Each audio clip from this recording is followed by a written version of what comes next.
Bapa, sungguh kami bersyukur jika Engkau masih tetap memberikan kami kesempatan untuk memuji dan memuliakan nama-Mu ya Tuhan.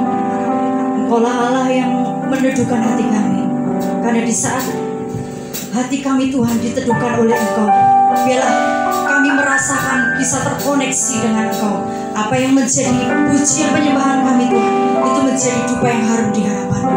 Dan setiap umat-Mu yang melalui Zoom, kami percaya Tuhan, Engkau menjamah mereka, Engkau mengurapi mereka, Engkau juga memberikan kemenangan atas setiap orang. Terima kasih Bapa di surga, kami memuji dan menyembah-Mu. Dalam nama Tuhan Yesus kami berdoa, haleluya, amin. Yesus Tuhan.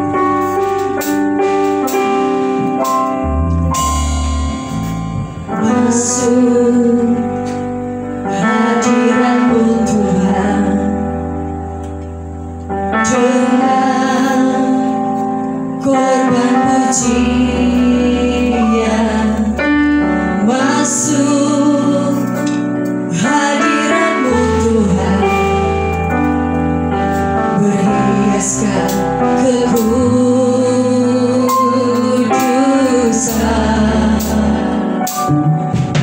Di hadapan hadirat-Mu Tuhan, ku rasakan kedamaian. Di hadapan hadirat-Mu Tuhan, ku dapat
memuji Tuhan, menikmati kehadiran Tuhan, menikmati kehadiran Tuhan siang hari ini.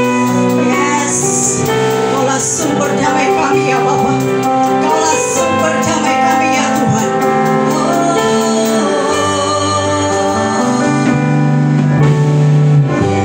Yesus, ku sembahkan sujud di hadapan-Mu, keinginan dalam hidupku hanya untuk menyembah-Mu. Jemaat Tuhan katakan sambil bangkit berdiri bersama-sama. Yesus, ku sembahkan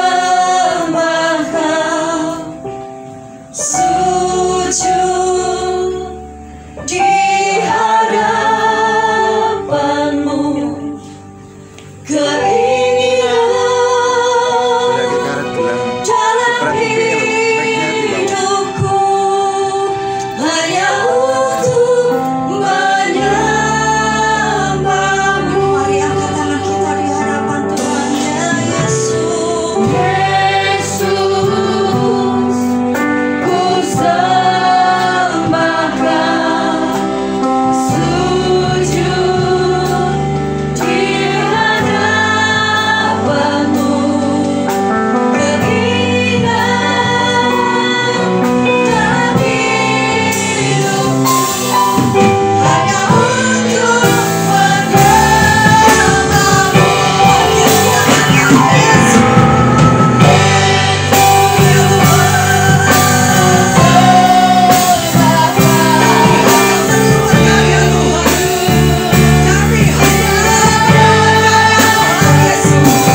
menyembah-Mu.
Yesus Tuhan, saat kami menyembah-Mu ya Bapa, kuasa-Mu dinyatakan bagi setiap kami.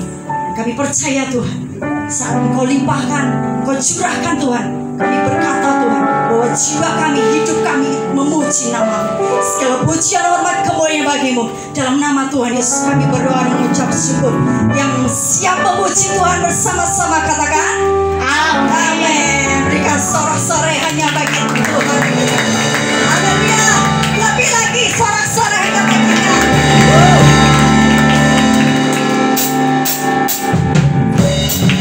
Mari pujikan sambil bersahut-sahut.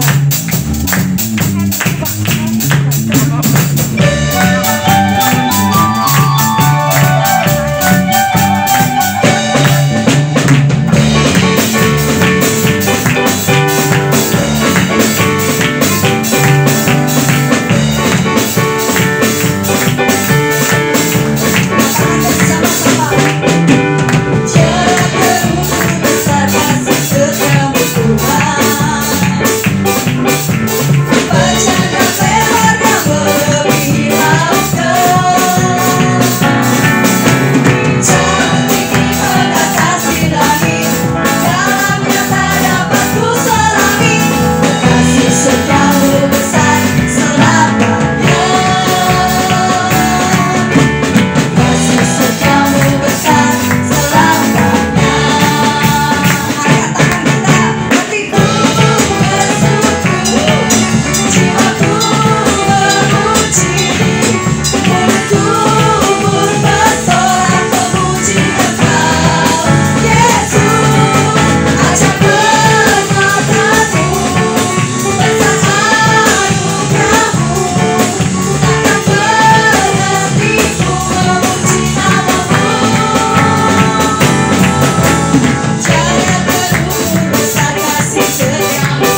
melepaskan dosaku. Tiada kau perhitungkan kesalahanku.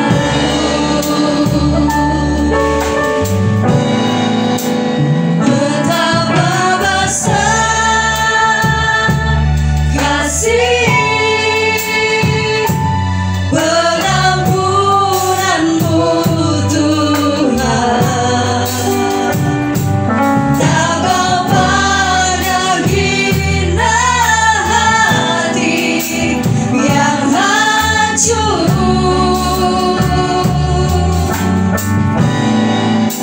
Ku berterima kasih kepadamu ya Tuhan. Pengampunan yang kau beri, pulihkanku.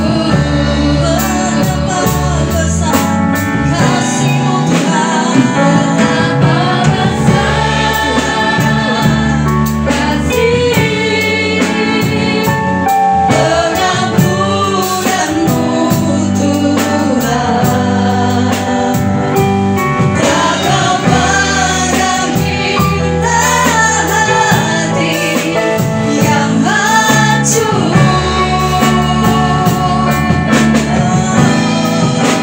Ku berterima kasih kepadamu ya Tuhan. Pengampunan yang kau beri, pulihkanku. Saya undang jemaat bersama-sama bangkit berdiri. Sejauh timur dari barat, Engkau membuang dosaku. Ini seruan doa kami. Kau ingat lagi pelanggaranku. Jauh ke dalam tubir laut, Kau melepaskan dosaku. Tiada kau perhitungkan kesalahanku. Betapa besar kasih pengampunanmu Tuhan. Tak kau pandang hina hati yang hancur.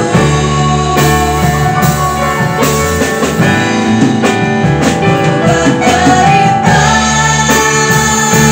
kasih kepadamu ya Tuhan. Pengampunan yang kau beri, pulihkanku. Coba sendiri katakan dengan kesungguhan hati. Betapa besar akui di hadapan apa yang menjadi mengganjal hidup kita. Akui di hadapan Tuhan. Ini kami Tuhan. Tak kau pandang hina hati yang hancur. Tolong setiap umat-Mu ya Tuhan. Biarlah kami rasakan kasih-Mu. Berterima kasih kepadamu ya Tuhan. Pengampunan yang Kau beri, pulihkan lebih sungguh kami katakan. Betapa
berikan sorak-sorai baginya Raja.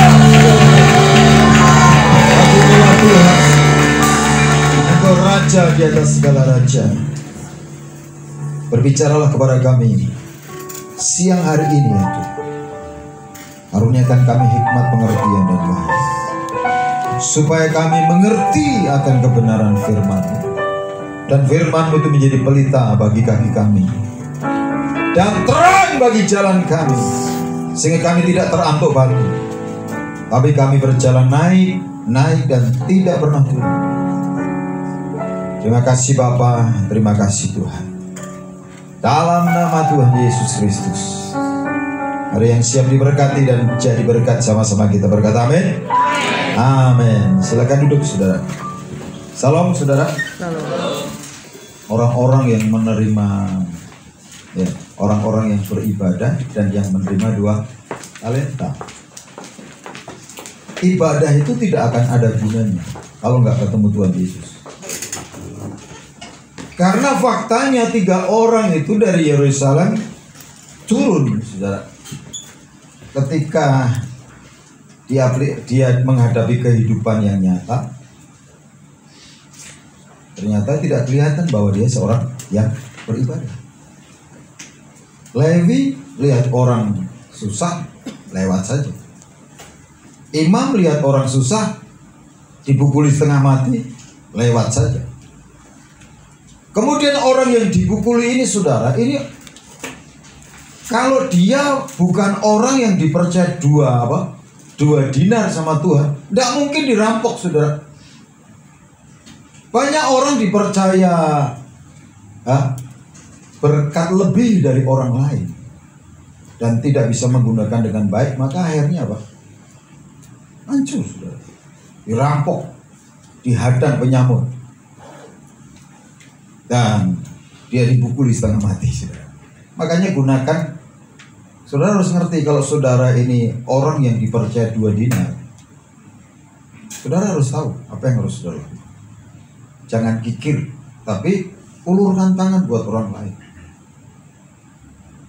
Seperti pemilik penginapan itu, dikasih 2 dinar, Tuhan ngomong rawat ya orang ini, kalau kurang nanti aku ganti. Ini saudara, ini fungsinya orang Kristen. Kalau ketemu Tuhan, ibadah itu. Kalau udah ketemu Tuhan, ya dia pikir ibadah itu sebagai agamawi saja, rutinitas. Makanya seringkali orang mengalami masalah seperti orang yang dipukuli ya sama seorang yang dirampok dan dipukuli itu, saudara. Supaya dia kembali. Makanya Tuhan Yesus, dia mengidentikan dirinya sebagai orang Samaria yang murah hati. Itu ngajari gitu, seperti pemilik penginapan itu. Nah, seringkali kita menemukan orang Kristen 2 golongan ini. 1 talenta saja saya belum, Pak, gitu. Boro-boro ngurusin orang lain. Kalau kita tidak pernah memulai dengan kata cukup dan aku bersyukur untuk 1 talenta yang Tuhan berikan, kita tidak pernah akan memulai sesuatu. Layanan Gerbang Indah bukan dimulai karena saya ada uang, karena saya ada orang-orang yang sudah mengambil bagian, bukan. Ketika sama taat mendengar dan melakukan, orang-orang juga mengikuti, saudara. Kenapa? Kita kalau diberkati 2 dinar, pasti Tuhan ada maksud. Kalau saudara diberkati rumah, pasti ada Tuhan maksud. Kalau Tuhan berkati mobil, pasti ada Tuhan maksud. Bukan justru itu menghalangi ibadah saudara, bukan justru menghalangi pelayanan saudara. Makanya Bapak Ibu Saudara, ibadah itu harus mengalami Tuhan, ketemu Tuhan dan mengalami Tuhan, mendengar dan lakukan. Sepanjang minggu ini apa yang saudara sudah lakukan? Saya ada orang yang minggu yang lalu saya layani. Dia setiap hari lapor sama saya, Pak, saya hari ini membagikan nasi kepada 25 orang. Hari ini kami mendatangi 1 hamba Tuhan yang sedang kekurangan. Kami memberkati mereka. Nah, saudara, hal yang sama itu saya bagikan kepada saudara tentang orang yang dipercaya 2 dinar. Nah, mari saudara, hari ini kita belajar Bagaimana hari-hari ini Tuhan ingin kita ini kembali kepada destininya, yaitu memerintah. Makanya temanya kan apa saudara? Begin your reign. Your reigns. Jadi mulai apa? Memulai pemerintahan. Karena kita ini dipanggil itu menjadi imam-imam dan raja-raja. Mari kita buka di dalam Wahyu pasal yang kedua. Ayat 26 dulu gitu. Saya bacakan sampai ayat 29. Di sini dikatakan begini. Dan barang siapa menang dan melakukan pekerjaanku sampai kesudahannya, kepadanya akan kukaruniakan kuasa atas bangsa-bangsa. Dan ia akan memerintah mereka dengan tongkat besi. Mereka akan diremukkan seperti tembikar tukang periuk, sama seperti yang kuterima dari Bapakku. Dan kepadanya akan kukaruniakan bintang timur. Siapa bertelinga, hendaklah ia mendengarkan apa yang dikatakan Roh kepada jemaat-jemaat. Saudara, orang-orang yang dipercaya otoritas kuasa untuk memerintah itu, ya, di sini diberi yang namanya tanda atau meterai yang namanya bintang timur, saudara. Dikatakan ayat 28, akan kukaruniakan bintang timur. Itu sama. Dikaruniakan bintang timur untuk memerintah atas bangsa-bangsa. Dua hal. Kalau saudara ingin menjadi orang-orang yang memerintah sebagai raja di bumi. Di ayat 26 dikatakan barang siapa menang. Ini saudara. Banyak orang Kristen itu mengalami kalah melulu. Mudah menyerah, tidak gigih, tidak tangguh. Bagaimana bisa memerintah, saudara? Kalau kalah, kesaksiannya nggak pernah ada. Kesaksiannya apa? Penderitaan terus, kekalahan terus, kegagalan terus. Tuhan memberikan mahkota ini, memberikan apa? Kuasa ini itu kepada orang yang menang. Amin. Bukan orang yang kalah. Makanya kalau suami-suami itu gagal terus, usaha gagal, ya apapun gagal, jangankan memerintah istri, diperintah istri, saudara. Iya, pasti. Loh, kamu kalah melulu kok aku nurut. Begitu, saudara. Karena apa? Wanita itu punya iniquity. Dia akan tunduk dengan orang yang punya otoritas dan menang. Karena apa? Dia ini juga ya kan ada spirit of conflict sama spirit kontrol. Dia akan berkuasa atasmu. Ketika tahu suaminya itu kalahan, dia akan dikuasai oleh istrinya. Amin. Jadi laki-laki harus bertobat hari ini. Yang belum punya istri harus bangun otoritasnya, supaya dia diperintah-perintah sama istri, dikontrol. Sampai di mana, Mas? Sampai di mana, Pak? Kontrol melulu. Nah, kenapa kalah melulu, saudara? Jadi kuasa ini akan diberikan oleh orang yang menang. Masalah saudara apa? Kalahkan. Temukan jalan keluar. Kemustahilan, kalahkan kemustahilan. Takut, kalahkan takut itu. Kemiskinan, kalahkan kemiskinan itu. Bodoh, kalahkan kebodohan itu. Nah ini saudara, seringkali banyak orang menyerah dengan kata tidak mungkin. Selama kita percaya ada ketidakmungkinan, kita tidak pernah akan jadi pemenang. Amin. Dan yang kedua, saudara, adalah orang yang setia. Karena dikatakan dan melakukan pekerjaanku sampai kesudahan. Jadi kuasa ini akan diberikan kepada orang yang setia, saudara. Orang yang berlaku taat. Banyak orang kan mentah di tengah jalan. Ini orang-orang punya komitmen. Orang setia itu orang yang punya konsistensi. Sekalipun Daud itu orang yang punya konsistensi. Dia berkata, sekalipun ya badai datang, ya, topan badai datang menerpa, tapi aku tak gentar. Ya. Mazmur ini dilakukan, saudara. Badai sedikit gentar, hujan, takut masuk angin. Alasannya akhirnya tidak ibadah, tidak gereja. Malas doa karena kedinginan pagi-pagi. Bagaimana bisa menahan, saudara? Mari belajar setia, press on, terobos terus.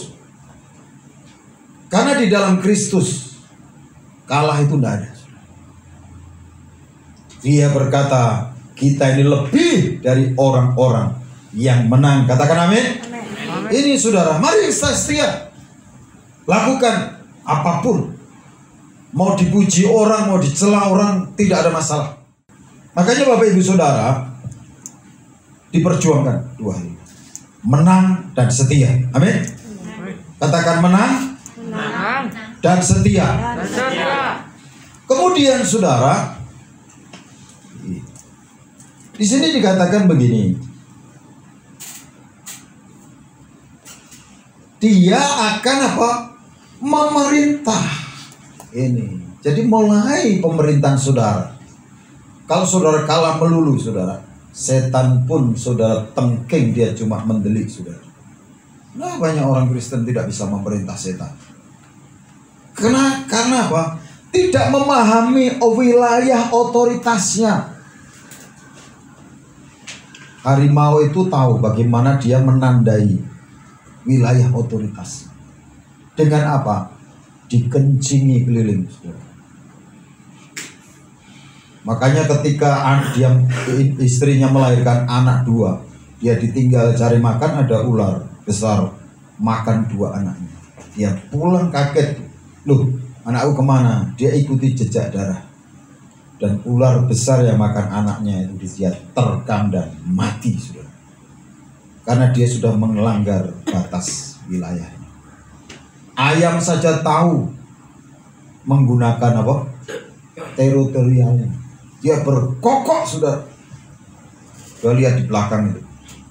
Ayam tetangga gak ada yang berani masuk. Begitu berani masuk, dia kejar, dia berkokok. Dia berkata, ini wilayahku.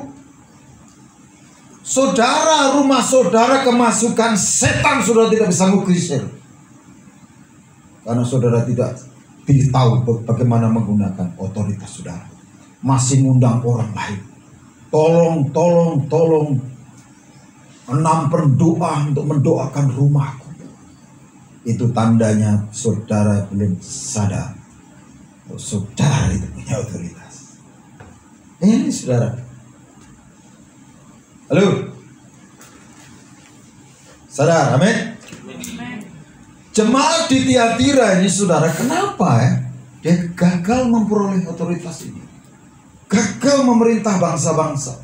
Seharusnya Tuhan pakai jemaat yang ada di Tiatira ini untuk memberitakan Injil ke bangsa-bangsa. Tetapi gagal, dan Tuhan pakai Eropa. Eropa gagal, ya. Tuhan pakai Amerika.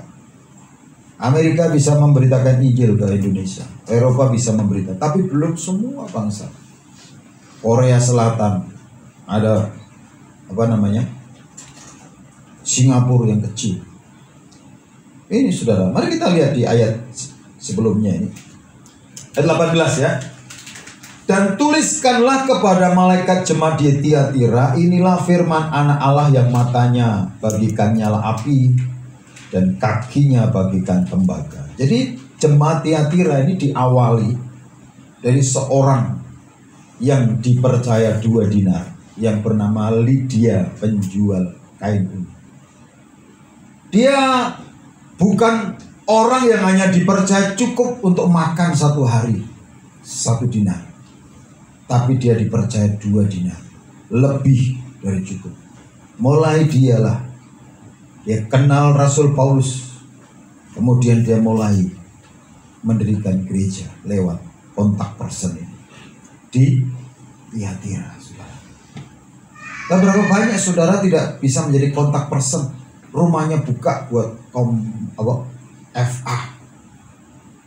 Kalau saudara ini merasa diri saudara itu dipercaya Tuhan 2 dinar, saudara harus tahu apa yang harus saudara kerjakan sebelum dikeperui sama penyamun-penyamun, saudara. Dirampok habis-habisan. Karena sama seperti jemaat di Tiatira ini, saudara.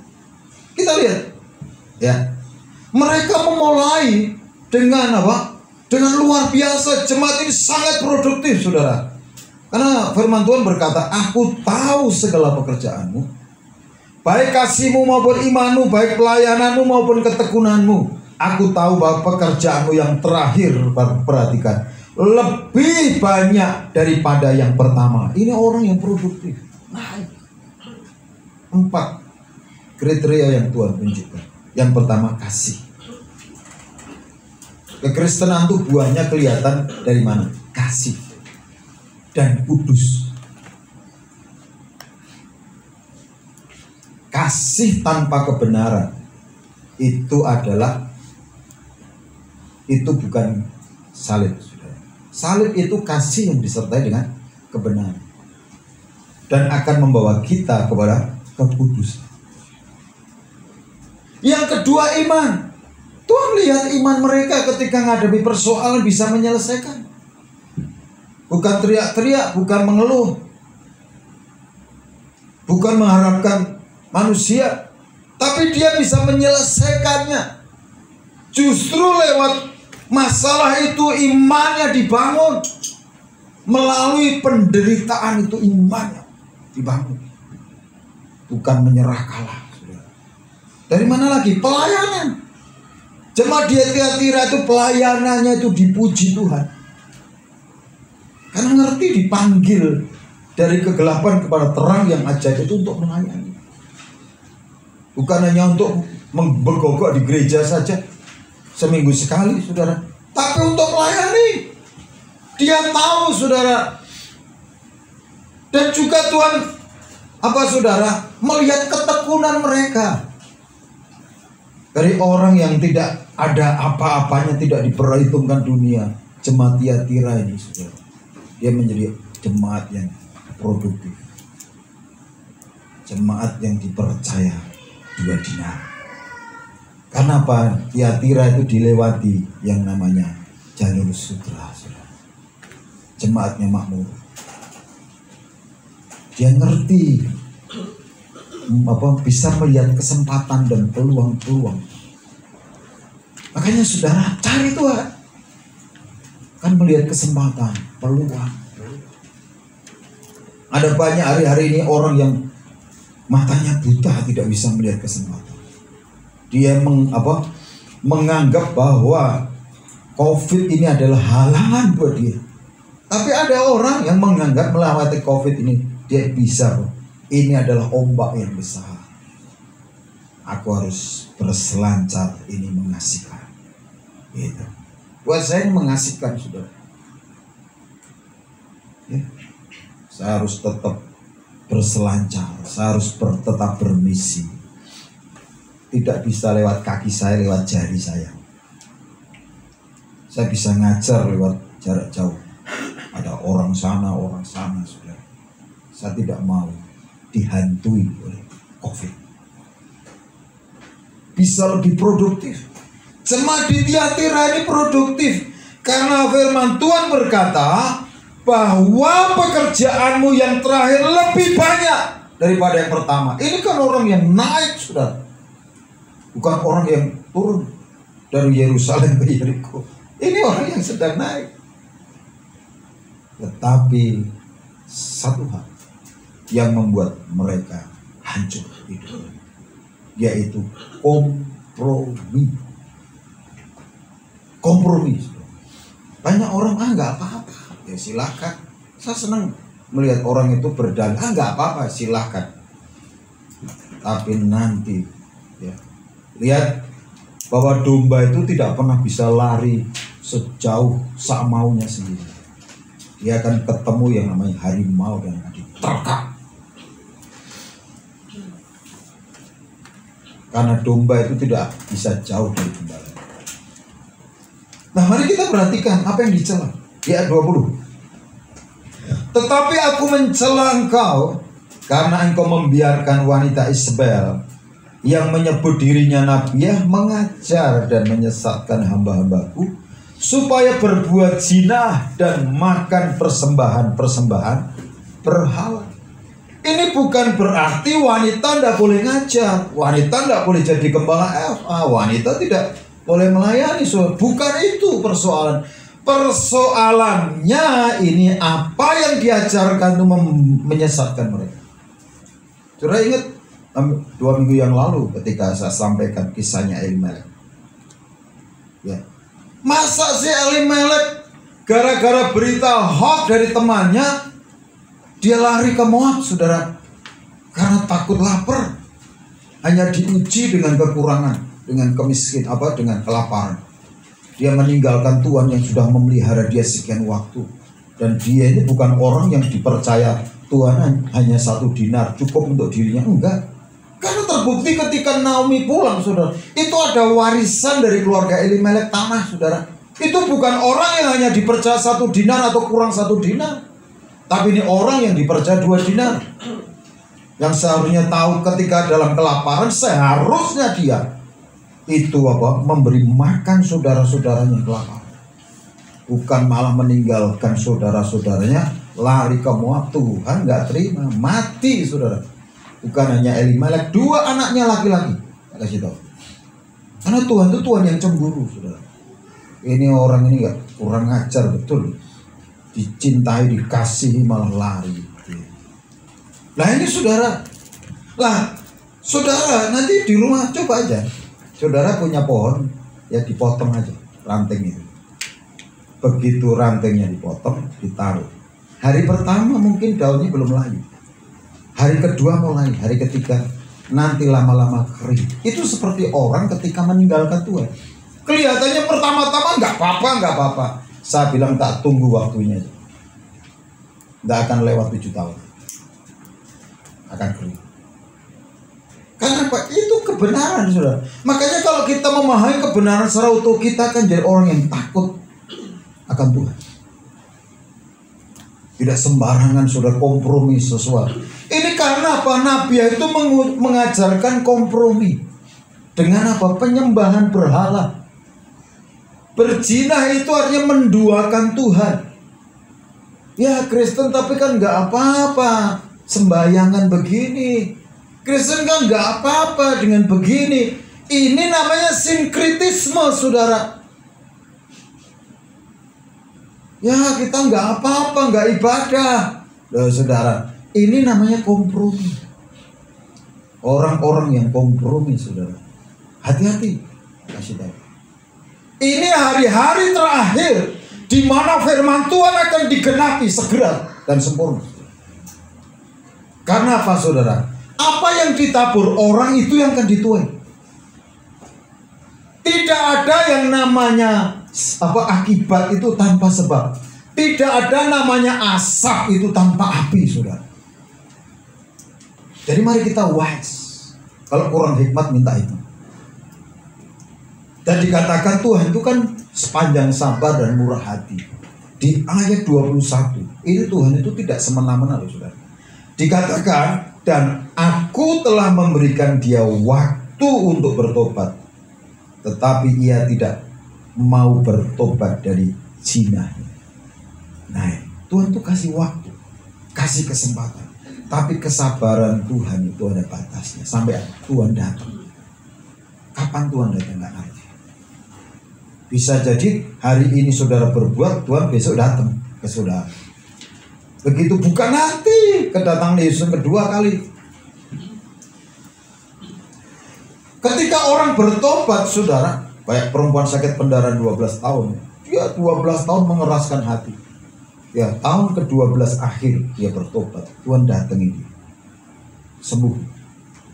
Orang yang membuat Tuhan cemburu, kita tidak tahu kapan datangnya. Dan ini yang terjadi, saudara. Yang terjadi atas jemaat di Tiatira. Ya, setelah diberikan waktu untuk bertobat tidak bisa, ada 3 hal hukuman yang menimpa. Dikatakan begini, lihatlah, aku akan melemparkan dia ke atas ranjang orang sakit. Makanya saudara, melayani orang sakit itu gampang. Temukan akar masalah. Tidak ada asap tanpa api. Jemaat di Tiatira hanya sakit, saudara. Kenapa? Karena dia memberontak. Dikasih kesempatan bertobat, tidak bertobat. Sakit. Makanya seringkali orang melewati mengalami keadaan sakit. Itu sebenarnya Tuhan sedang memberikan teguran pertama. Tegur supaya kamu balik lagi, bertobat lagi. Karena seringkali orang nggak bertobat. Jalannya sudah menceng, masih mengeraskan hati, saudara. Ngomongnya salah, masih mengeraskan hati. Akhirnya merot, saudara. Merot bener. Itu kenapa? Karena ketika ditegur-tegur kecil, dia bilang enggak apa-apa. Ya sudah, ya kan? Saya kan kemarin cerita, saudara, ya. Tukang bangunan dan mandor tuh mau ngomong sama tukang bangunannya di lantai di dasar, dia di lantai 8, kasih uang 10.000, diambil, dia nggak nengok ke atas, pikirnya kurang banyak ini, kasih 100.000, dia ambil, wah lumayan ini, masuk. Ini mandornya pikir, wah ini kurang ajar, ambil batu dilempar kepalanya, cetok, baru nengok ke atas, saudara. Seringkali banyak orang harus dipukul pakai batu dulu baru nengok ke atas. Sakit, sudah. Makanya kalau kita melayani orang sakit, temukan akar masalah. Kenapa kok dia bisa sakit? Kenapa? Tidak ada sesuatu itu ujung-ujung, saudara. Hukum sebab akibat itu berlaku bagi saudara, bagi secara universal, bagi semua orang. Hukum tabur tuai itu berlaku. Apa yang ditabur orang itu yang akan dibuat. Dan yang kedua, saudara, dikatakan apa? Dan mereka yang berbuat zina dengan dia akan kulemparkan dalam kesukaran besar.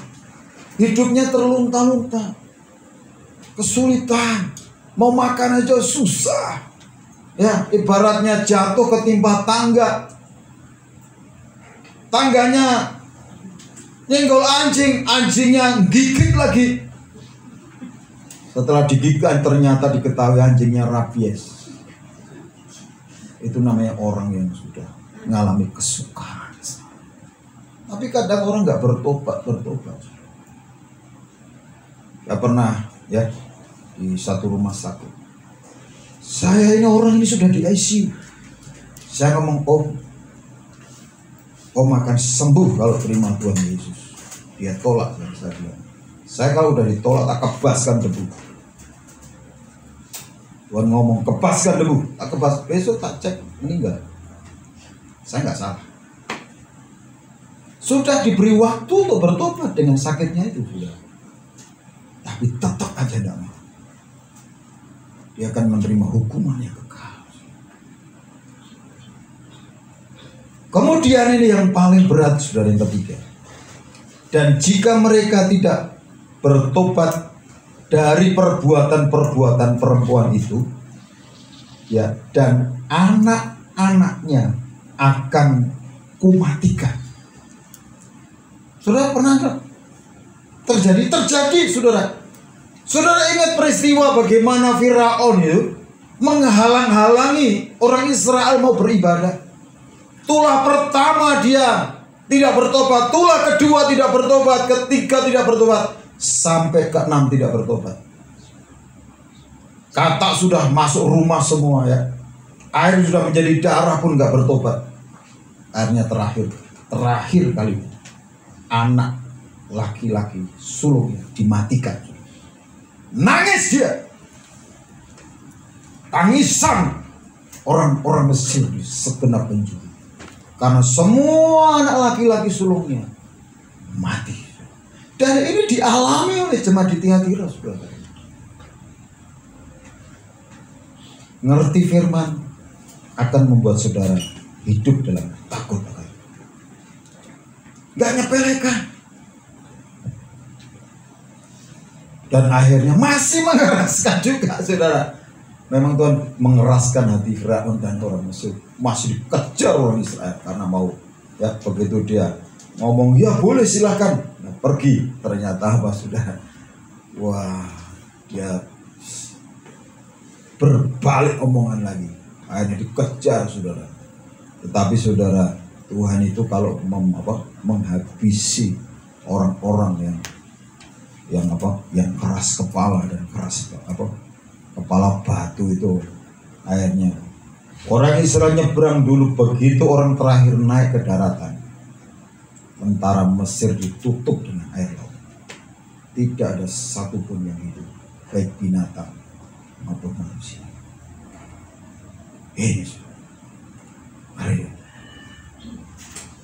Ini yang terjadi di orang Tiatira. Dan semua jemaat akan mengetahui bahwa akulah yang menguji batin dan hati orang. Dan bahwa aku akan membalaskan kepada kamu setiap orang menurut perbuatan. Ini saudara, gak ada bebas buat orang Kristen. Ukuran yang kamu pakai, Tuhan Yesus berkata, akan diukur dan kembali. Makanya Tuhan mengajarkan kalau orang itu ngajak berjalan 1 mil, ajak berjalan bersama dia. Dia ajak 2 mil. Bukan mental lumayan, saudara. Ini waktunya. Makanya saudara, seharusnya jemaat di Tiatira ini memerintah bersama dengan Tuhan. Tapi karena kompromi ini, mereka mati, saudara. Hancur hidup. Rencana Tuhan tidak digenapi, tapi oleh bangsa-bangsa lain. Sama seperti tadi kita belajar, harusnya semua orang Israel itu anak sulungnya punya hak menjadi imam. Tapi karena mereka memberontak, membuat patung lembu emas, hanya suku Lewi yang berpihak kepada Musa. Dan akhirnya hak keimamatan itu diberikan kepada suku Lewi. Terakhir suku Lewi berontak lagi, saudara. Diambil, saudara, dan diberikan kepada bangsa-bangsa yang percaya Yesus Kristus. Makanya Bapak Ibu Saudara, mari kita belajar dengan utuh. Kita ini harus menang. Kita ini harus setia. Amin. Dikatakan begini, tetapi kepada kamu, yaitu orang-orang lain di Tiatira, yang tidak mengikuti ajaran itu dan yang tidak menyelidiki apa yang mereka sebut seluk-beluk iblis. Karena mereka ini terjerat dengan sinkritisme. Kepada kamu aku berkata, aku tidak mau menanggung beban lain kepadamu. Tetapi apa yang ada padamu, peganglah itu sampai aku datang. Seharusnya mereka menerima otoritas, menerima bintang timur, sehingga dikaruniakan apa? Kuasa atas bangsa-bangsa, memerintah atas bangsa-bangsa. Tetapi saudara, pesan Tuhan itu tidak dipegang sampai Tuhan datang. Tuhan padahal udah pesan-pesan ya. Tetapi apa yang ada padamu, peganglah itu sampai aku datang. Itu pernah terjadi di dalam diri Saul. Dia mempersembahkan korban sebelum Samuel datang. Ditolak akhirnya jadi raja. Ada saudara, hari-hari ini 2 hal untuk bisa memerintah. Yang pertama apa? menang. Yang kedua, setia. Mari kita lihat di dalam Wahyu pasal yang pertama, ayat yang kelima dan 6. Jadi kata setia ini dimulai dari pribadi Yesus Kristus. Karena dikatakan di sini begini. Dan dari Yesus Kristus saksi yang setia, yang pertama bangkit dari antara orang mati dan yang berkuasa atas raja-raja di bumi. Bagi Dia yang mengasihi kita yang telah melepaskan kita dari dosa kita oleh darahnya, dan yang telah membuat kita menjadi suatu kerajaan, menjadi imam-imam bagi Allah Bapanya. Bagi Dialah kemuliaan, kuasa sampai selama-lamanya. Saudara, di ayat yang ke-6 ini dalam terjemahan ILT itu dikatakan begini. Serta menjadikan kita raja-raja dan imam-imam. Jadi Tuhan ini mau kita ini menjadi raja-raja yang memerintah. Ini waktunya kita memulai memerintah, saudara. Tanggal ini kalau kalender Yahudi ini tanggal 1 Nisan, di mana peristiwa yang sama terjadi ketika air bah itu surut dan Nuh itu mulai turun dari kapalnya, bahteranya. Orang-orang yang tadinya ikut masuk dia hanya 8 orang, keluarganya. Dia mulai menyiapkan kandang buat lembu, kandang buat kambing domba. Dia mulai melepas binatangnya satu-satu ke habitatnya masing-masing.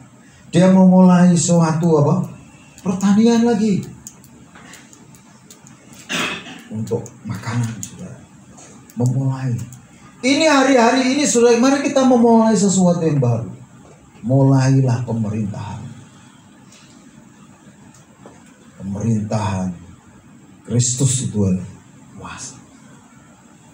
Tuhan memanggil saya dan saudara itu menjadi raja dan imam-imam. Untuk memerintah, saudara. Karena apa? Raja itu memerintah, imam itu melayani. Di dalam, ya, kita lihat di dalam terjemahan yang lain. Yesus telah membuat kita menjadi suatu kerajaan. Dia menjadikan kita imam yang melayani Allah Bapaknya. Jadi imam itu melayani, raja itu memerintah. Makanya saudara, melatih yang namanya kuasa perkataan. Dalam 2 Korintus itu dikatakan believing and speaking. Percaya, berkatakan. Kita lihat dulu ya, saudara, di Kisah Rasul 1 ayat ini berkata begini. Apa yang Tuhan Yesus katakan? Tetapi kamu akan menerima kuasa kalau Roh Kudus turun ke atas kamu, dan kamu akan menjadi saksiku di Yerusalem dan di seluruh Yudea dan Samaria dan sampai ke ujung bumi. Kamu akan menyaksikan dan memerintah bersama-sama dengan aku. Menjadi saksi itu melihat bagaimana Tuhan memerintah. Banyak orang itu lebih tertarik raja di bumi daripada raja di atas segala raja. Nah ini sudah. Tuhan mau aku berikan kuasa, tetapi jemaat di Tiatira gagal menerima kuasa itu, sehingga dia tidak bisa menjadi saksi. Bahkan dia menerima hukuman, dilemparkan ke ranjang orang sakit, menghadapi kesukaran besar, anak-anaknya dimatikan. Mati. Kita kembali di dalam Wahyu pasal yang pertama tadi.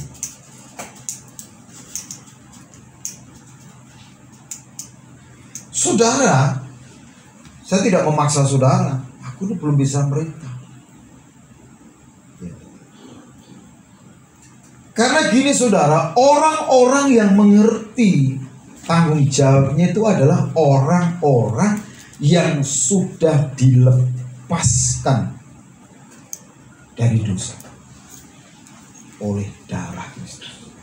Kalau saudara ini memang belum dilepaskan dosanya, itu tidak akan bisa memerintah. Poro-poro merintah setan. Makanya Tuhan Yesus berkata, tanda-tanda ini akan menyertai orang-orang yang percaya. Yang pertama tandanya ngusir setan, memerintah setan. Setan pergi. Ketika Doling itu menandai wilayah saya, otoritas raja di atas segala raja itu adalah seluruh bumi. Sehingga saya bisa mengusir setan di Pulau Sabah, saya bisa di Sumatera. Ini adalah otoritas yang Tuhan berikan. Pergi, saya bilang gitu. Nah, saudara, kalau ini pertobatan ini belum saudara yakini betul, keselamatan itu belum saudara alami betul, saudara, makanya tidak ada tanda-tanda orang percaya yang menyertai. Karena ada penghalang, yaitu dosa. Bukankah firman Tuhan berkata, tangan Tuhan tidak kurang panjang, telinga Tuhan tidak kurang tajam untuk mendengar, tapi yang menjadi penghalang antara engkau dan Allahmu adalah dosa. Di sini dikatakan begini, bagi Dia yang mengasihi kita dan yang telah melepaskan kita dari dosa kita oleh darahnya. Kalau kita ini sudah mengalami kasih Tuhan dan dosa ini sudah dilepaskan, baru kita akan berfungsi sebagai imam-imam dan raja-raja, sebagai raja-raja dan imam-imam. Makanya ini harus selesai. Makanya pertobatan itu harus clear, saudara. Kalau saudara belum mengerti, sudah bisa ikut som. Ini som baru memulai bisa. Kadang-kadang orang itu males ngerti firman, saudara. Yang sudah pernah ikut bisa via Zoom, nanti minta linknya. Males. Bagaimana bisa lepas ini, saudara? Bisa memerintah? Gak bisa. Karena saudara, firman Tuhan berkata begini, kamu akan mengetahui kebenaran dan kebenaran itu akan memerdekakan kamu. Kalau saudara itu tidak mengerti kebenaran, hidup saudara akan terikat dan terbelenggu selama-lamanya, saudara. Karena yang bisa memerdekakan saya dan saudara itu adalah kebenaran. Harus clear di sini, sehingga bisa berfungsi sebagai raja di bumi yang memerintah. Saudara lagi berkat seret-seret, aku perintahkan utara, timur, barat, selatan, berkat turun, gitu saudara. Itu otoritas, believing and speaking. Percaya, berkatakan. Bukan menyerah, kalah. Lebih mudah banyak orang Kristen itu mengeluh, saudara. Take dominion, ambil otoritas, perintah. Setan pengganggu usahaku, pergi. Saudara lihat ada yang malam-malam bau kemenyan, hei gendruwo, keluar kamu. Malah lari. Gimana? Take dominion, ambil otoritas. Saudara harus beres di sini. Kalau saudara nggak yakin bahwa darah Kristus itu sudah melepaskan dosa dari kita, saudara tidak akan memerintah. Makanya saudara, kita lihat bagaimana anak-anak Skewa itu mau ikut-ikutan memerintah. Aku sumpahin kau setan-setan. Setannya ngomong, Yesus aku tahu, Paulus aku kenal karena dia temanku dulu, tapi kamu ini siapa? Akhirnya digagai, saudara. Banyak orang dikeroyok setan, kenapa? Karena dia belum berada di zona terang. Bagaimana sesama kegelapan mengusir kegelapan? Mana bisa?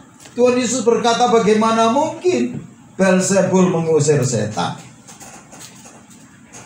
Tapi ini harus yakin, saudara. Makanya saudara ini begini, tiap bulan itu ada perjamuan kudus. Itu adalah apa? Tindakan iman untuk mengingat, supaya kita ingat akan kematian Tuhan. Ya. Kalau kita ingat kematian Tuhan untuk menebus kita dari dosa, iman kita itu selalu on fire, saudara. Aku lebih percaya perkataan Tuhan. Itu saudara. 2000 tahun lalu Yesus sudah berkata, sudah selesai. Aku sudah selesai. Tidak ada lagi tuntutan hukum Taurat, hukum dosa, kutuk keturunan, sakit, penyakit, kegagalan, kemiskinan dalam hidup. Nah, kalau kita nggak ngerti kebenaran, saudara, kita memilih takut, kita memilih khawatir, akhirnya memilih apa lagi? Memilih menyerah, memilih mengeluh, saudara. Gak pernah ngalami yang namanya takut. Terakhir itu takut itu ketika di Sibolga. Tapi saya ngalami di kota itu ketika doa keliling. Itu masih sore lah, saudara. Saya masuk rumah karena disuruh sama teman saya, bilang, Pak, tinggal di rumah saya aja, tempat praktek istri saya. Dia kepala bapeda di Kabupaten Sibolga, istrinya dokter spesialis penyakit dalam. Malam-malam dengar suara itu, saudara. Kaget, saudara. Takut saya. Karena ini roh kematian. Saya ini, saudara, waduh, masa mau lari sih? Saya bilang, saya perkatakan firman saya. Wah, angkat ujian nggak bisa nyanyi, saya membaca firman. Perkataan 2000 tahun lalu Yesus sudah tebus aku, dan firman-Nya berkata, aku lebih dari orang lain. Setan, tunjukkan wajahmu. Ini wajahku, saya gitu. Nah, kalau berani keluar kamu, akhirnya saya tengking dia, saudara. Tengking dalam nama Yesus. Akhirnya saudara, saya ini berkeringat semua, saudara. Takut itu bisa berkeringat loh. Yesus kan pernah takut sampai berkeringat. Saat langsung terobos. Nah, ketika besoknya ketemu bilang, memang sengaja Pak, sekalian tak suruh bersihkan rumah saya kan. Waduh. Ya begitu. Saya baru ngerti 2 minggu kemudian Pak Jokowi datang ke sana. Itu teroris sudah ketangkap itu, rakit bomnya. Rencana kan mau dibom itu, meledak dulu. Dan jam itu sore loh, sudah.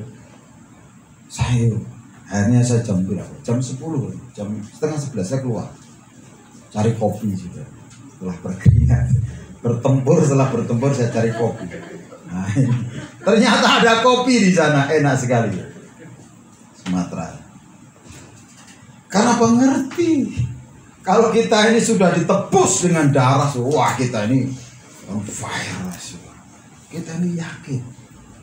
Dan kita bisa berfungsi dengan maksimal menjadi raja-raja yang mulia.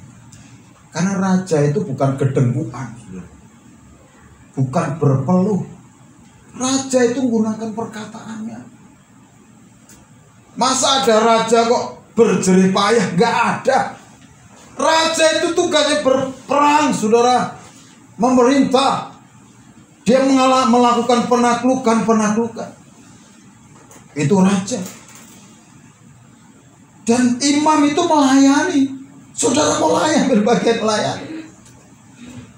Karena Tuhan memanggil saya dan saudara itu menjadi imam dan raja. Menjadi imamat yang raja. Itu eklesia. Tuhan memanggil keluar dari 1 Petrus 2 ayat 9. Keluar dari kegelapan kepada terang yang ajaib. Supaya menjadi imamat yang raja. Imam-imam dan raja-raja. Jangan pilih mengeluh. Mulai hari ini kuasa perkataan. Mulai perintah kemustahilan menyingkir. Mulai perintahkan penghalang-penghalang setan yang menghalangi daganganku, pergi semua. Begitu, saudara. Hei, berkat datang. Tuhan mengirimkan pembeli-pembeli yang terbaik. Sebab Tuhan sudah membukakan tingkap-tingkap langit dalam hidupku. Dan berkat itu dicurahkan berkelimpahan. Begitu. Jangan ngeluh, saudara. Kancane susah ya, melu susah. Lalu, bagaimana kita bisa menolong orang lain? Bagaimana orang lain bisa percaya dalam diri saudara itu ada Yesus? Kalau orang lain susah ikut susah. Kalau orang lain boring, saudara tetap boring, bukan glowing. Ini waktunya kita glowing in the dark. Bersinar di tengah-tengah kegelapan. Mulai perintah. Perintah kegelapan menyingkir, kegelapan pergi. Ini saudara. Makanya mari Bapak Ibu Saudara hari ini mulai perkatakan. Mulai perintah sesuatu yang tidak mungkin. Mungkin saudara yang lama mengharapkan pasangan hidup. Mulai perintah.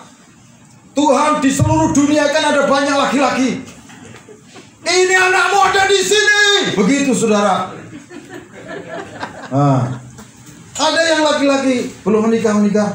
Bilang, Tuhan, Adam di sini Tuhan. Engkau kan punya kuasa untuk menciptakan Hawa dan mengutus ke aku. Masa ini semua di depanku ada ayam, ada kucing. Ini bukan manusia.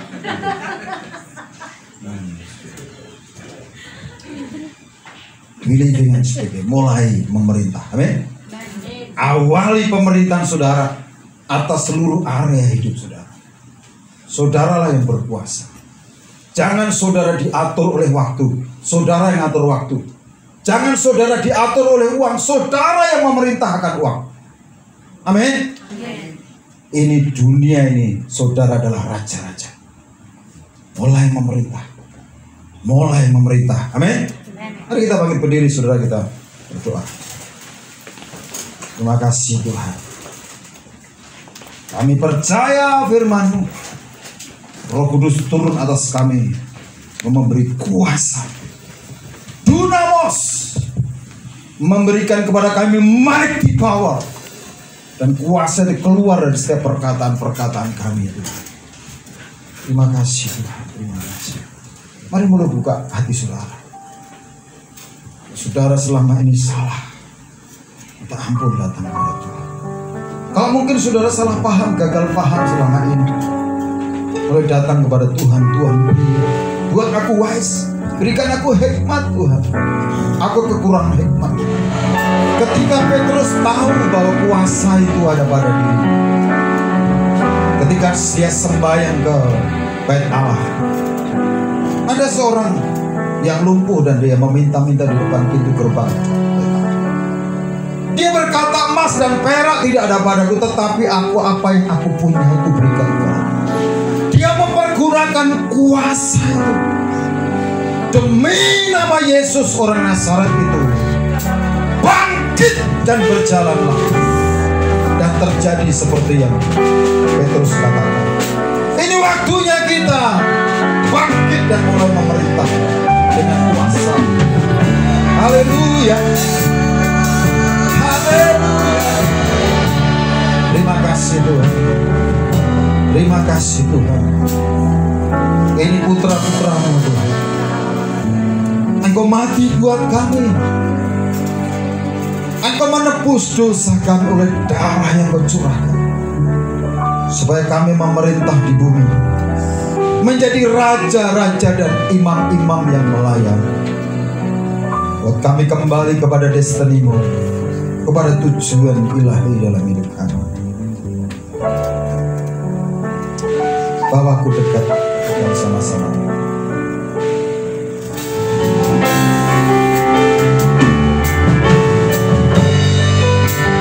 Bawaku dekat, jangan lepaskan, serahkan seluruhnya kepadamu sahabatku. Kau yang ku rindu, tiada seperti, tiada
kasih Tuhan, saya mau berdoa buat saudara.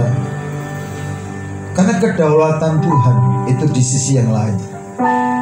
Tapi kehendak bebas saudara itu membuat keputusan. Orang-orang yang akan memerintah itu seperti tadi dalam kitab Wahyu. Tuhan berkatanya, orang yang menang dan setia. Dan kalau itu saudara yang membuat keputusan untuk menang dan setia, saudara bisa angkat tangan saudara. Saya mau berdoa buat saudara. Masa depan saudara itu tergantung keputusan saudara. Hari esok itu tergantung keputusan saudara. Mari jangan salah membuat keputusan seperti orang-orang Tiatira. Tapi hari ini kau sudah membuat keputusan untuk menang terhadap apapun. Karena Tuhan sudah memberikan kepada kita kemenangan dan menjadi orang-orang yang lebih dari pemenang. Dan saudara sudah membuat keputusan untuk setia. Ada banyak tantangan, ada banyak harga yang harus dibayar untuk tetap setia sampai garis akhir. Saya berdoa buat saudara. Bapa, Engkau melihat setiap tangan-tangan yang terangkat. Orang-orang yang membuat keputusan untuk memenangkan setiap area-area pertandingan iman dan membuat keputusan untuk setia. Minta anugerah-Mu Tuhan, kekuatan. Kau terus berbicara dari hari ke hari. Dan hari ini kami lepaskan kuasa itu, sehingga mulai melalui mulutnya yang melepaskan kuasa perkataan, mengubah yang tidak mungkin menjadi mungkin, membuka pintu yang tertutup terbuka di dalam nama Yesus. Seperti Engkau janjikan bahwa otoritas atas surga dan bumi itu padamu, dan Kau memberikan kuasa kepada kami untuk menginjak ular dan kalajengking, kuasa untuk melepaskan dan kuasa untuk mengikat. Karena firman Tuhan berkata, apa yang Kau ikat di bumi terikat di surga, dan apa yang Kau lepaskan di bumi terlepas di surga. Di dalam nama Yesus. Dan hari ini saudara, tangan-tanganmu itu Tuhan berikan kuasa untuk menyembuhkan orang sakit, kuasa untuk mengerjakan segala hal dan membuatnya berhasil. Apa yang Kau tabur Kau berlipat kali ganda. Tidak ada yang akan tahan di depanmu, karena Tuhan memberikan kuasa itu dalam perkataan dan mulut. Tanda-tandanya akan menyertai orang-orang yang percaya. Mereka akan mengusir setan-setan demi nama Yesus. Akan berbicara dengan bahasa yang baru. Bukan bahasa dunia, tapi bahasa iman.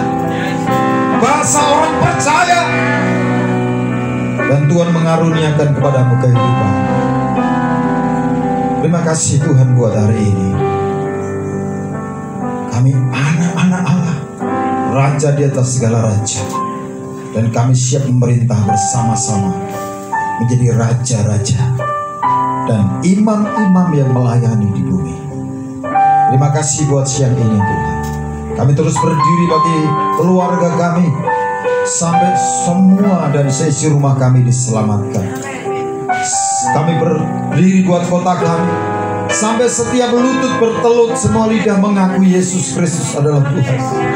Kami berdiri bagi Jawa Tengah, berdiri bagi Indonesia, berdiri bagi suku-suku bangsa, bahkan kami berdiri bagi negeri-negeri yang lain. Karena Tuhan sudah memberikan kami kuasa atas bangsa-bangsa, otoritas atas bangsa-bangsa. Terima kasih Bapa, terima kasih.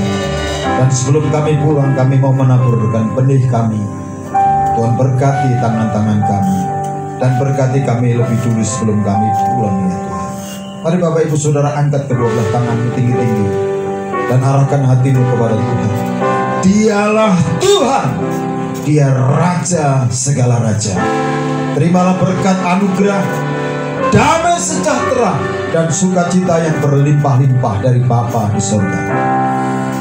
Kasih sayang Tuhan Yesus Kristus telah dibuktikannya dengan mencurahkan darah bagimu, supaya semua berkat yang dijanjikan kepada Abraham, Ishak dan Israel digenapkan dalam hidupmu, keluarga rumah tanggamu, usaha pekerjaanmu, studi kuliah pelayananmu, dan Tuhan membuat engkau berhasil, berkelimpahan dan berkemenangan. Seorang pun jangan takut, gentar atau khawatir, sebab Roh Kudus menyertai kita semua mulai siang ini sampai selama-lamanya, sampai Tuhan datang kembali dan membawa kita masuk dalam kemuliaan yang kekal. Haleluya. Yang diberkati dan percaya siap jadi berkat, sama-sama katakan amin. Tuhan Yesus memberkati.